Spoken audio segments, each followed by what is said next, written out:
अब है question 2, solve 2x plus 3y is equal 11 and 2x minus 4y is equal minus 24.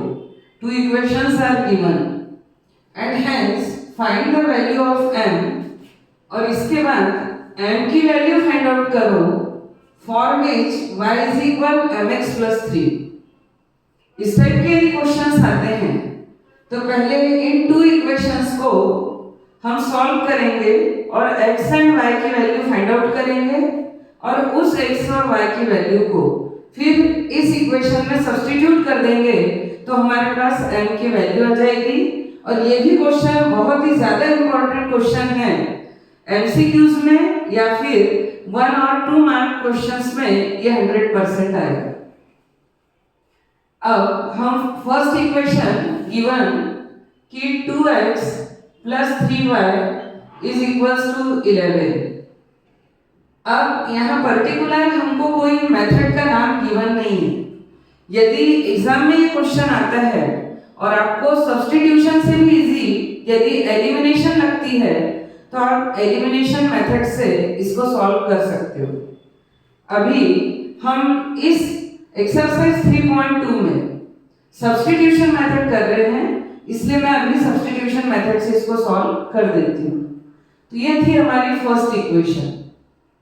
अब हमारी second equation है कि 2x minus 4y is equals to minus 24।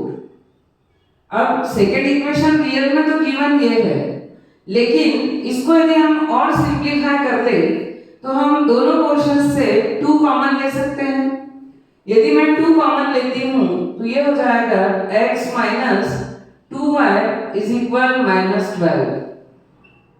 2 common ले रहे हैं हम तो x ये 2 2 4 और 2 12 24। तो ये हमारे पास सेकंड इक्वेशन और इजी हुआ और इस इक्वेशन से हम x इज इक्वल इस 2y की शिफ्टिंग कर दे तो ये होगा 2y minus 12। x is equal 2y minus 12। तो ये हमारे पास x की वैल्यू है। अब ये हमने सेकंड इक्वेशन से ये वैल्यू फाइंड आउट की है तो इसको अब हम फर्स्ट इक्वेशन में सब्स्टिट्यूट करते हैं। तो हम लिखेंगे कि substitute x is equal 2m minus 12 in equation 1। Equation 1 में हम x की इस वैल्यू को सब्स्टिट्यूट करेंगे तो हमारे पास है 2x plus 3y is equal 11। x is equal तो 2 into 2y minus 12 plus 3y is equals to 11। 2 2 4y minus 2 12 24। तो ये हुआ हमारे पास 24 plus 3y is equal 11। 4y plus 3y is equal 7y। सो 11 और इसके हम यदि शिफ्टिंग करेंगे तो ये होगा plus 24। So 7y is equal 35। So y is equal 35 upon 7। 7 5 तो y की वैल्यू हुई हमारे पास 5। ये y की वैल्यू। अब y की इस वैल्यू को हम इसमें यदि सब्स्टिट्यूट करें तो x की वैल्यू इजीली आ जाएगी। तो फ्रॉम a यहां लिखेंगे हम फ्रॉम a कि x is equal 2y minus 12। So x is equal y की वैल्यू है 5 तो 2 into 5 minus 12। So x is equal 10 minus 12। So x is equal -2। ये x की वैल्यू हुई -2 और y इज इक्वल हमारे पास 5। तो अब x और y की वैल्यूज हमारे पास आ गई है। क्वेश्चन आगे है कि find the value of m for which y is equal mx plus 3। तो अब इस इक्वेशन में कि बाय पुटिंग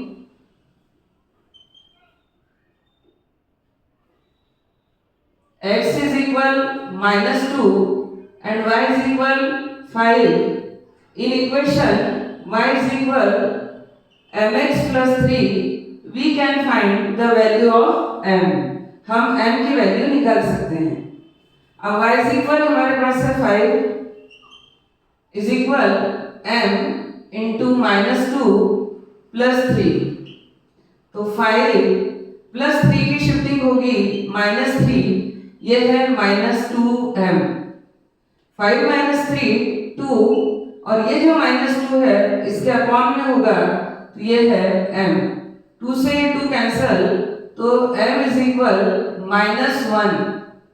एक बात हमेशा याद रखिए कि यदि माइनस साइन न्यूमरेटर या डिनोमिनेटर कहीं भी वन टाइम यदि यूज हुआ है तो हम उसको मिडिल में लिख सकते हैं। तो m इज इक्वल हमारे पास हो गया -1, जो कि इस क्वेश्चन में हमको m की ही वैल्यू फाइंड आउट करना था। तो बहुत इजीली फर्स्ट इक्वेशन लिया, सेकंड इक्वेशन में से 2 कॉमन ले लिया, तो ये और इजी हो गई। और इस इक्वेशन मतलब इस x की वैल्यू को हमने फर्स्ट इक्वेशन में सब्स्टिट्यूट किया, क्योंकि हमने सेकंड से वैल्यू फाइंड आउट की, तो सब्स्टिट्यूट करेंगे फर्स्ट में। तो y की वैल्यू हुई 5, फिर इसको x इज इक्वल 2r - 12 में सब्स्टिट्यूट करके x की वैल्यू आ गई। जब x और y दोनों वैल्यू आ गई तो उसको इस इक्वेशन में हमने पुट किया, तो हमारे पास m की वैल्यू है -1। ये बहुत ही इंपॉर्टेंट क्वेश्चन है और 100% पेपर में आता है। तो यह यहाँ पर हमारा क्वेश्चन। अब हम एक्सरसाइज 3.2 का क्वेश्चन थर्ड का फर्स्ट क्वेश्चन है, वर्ड प्रॉब्लम है। टॉपिक है कि pair of linear equations in 2 variables. तो 2 अननोन वैल्यूज को हमको वेरिएबल्स लेना है, मींस उनको कुछ भी आप सपोज कर लो, a b x y y z, और इन इक्वेशंस फॉर्म करके और वैल्यूज उनकी फाइंड आउट करना है। तो हमारे पास क्वेश्चन है कि the difference between 2 numbers is 26। First word difference. Difference का मीनिंग होता है हमेशा ग्रेटर माइनस स्मॉलर या ग्रेटेस्ट माइनस स्मॉलेस्ट नंबर। बड़े नंबर में से छोटे नंबर को माइनस करना, इसको हम डिफरेंस बोलते हैं। तो हमारे पास डिफरेंस बिटवीन 2 नंबर्स इज 26 है। तो हम यदि सपोज करें तो लेट द फर्स्ट नंबर या ग्रेटर नंबर बोल सकते हैं उसको, कि the greater number will be x and smaller number, ये हमारे पास है y। इस तरीके से हमने दोनों नंबर्स को सपोज कर लिया। अब हमारे क्वेश्चन में बोला है the difference. Difference means greater minus least between 2 numbers. 2 number में से यानी उनका जो डिफरेंस है वो 26 है।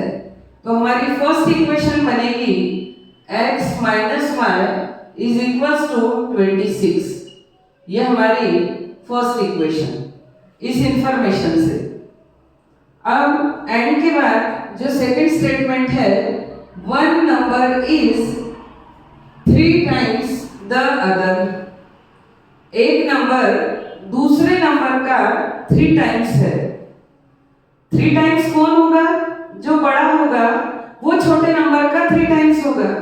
तो greater number will be 3 times the smaller number. तो क्या मीनिंग है कि one number is 3 times the other number.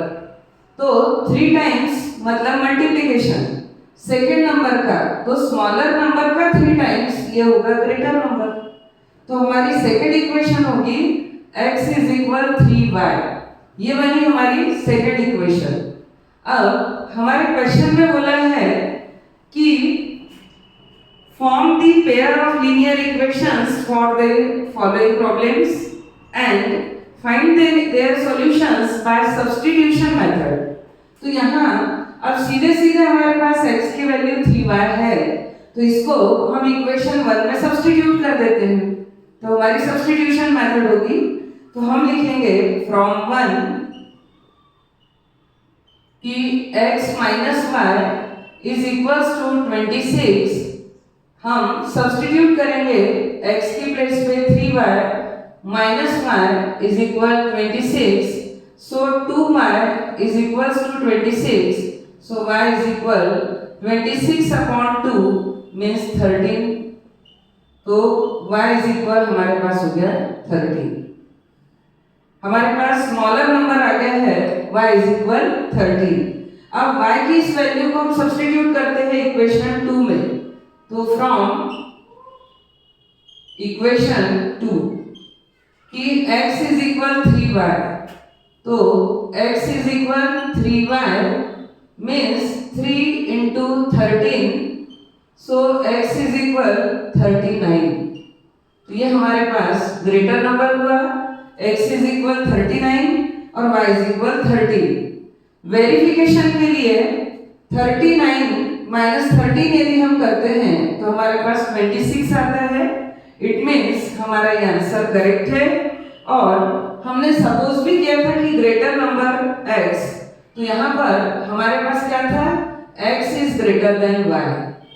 तो x ग्रेटर भी है और y स्मॉलर है, और इस तरीके से हमारे find them means find these two numbers. तो x एंड y तो है 39 एंड 30। बहुत इजी क्वेश्चन है। तो आंसर हमारे पास हुआ कि the greater number is 39 and the smaller number is 30। तो इस तरीके से क्वेश्चन 3 का ये फर्स्ट पार्ट यहाँ कंप्लीट हुआ, और होप करती हूँ कि आपको अच्छे से समझ में आया हो।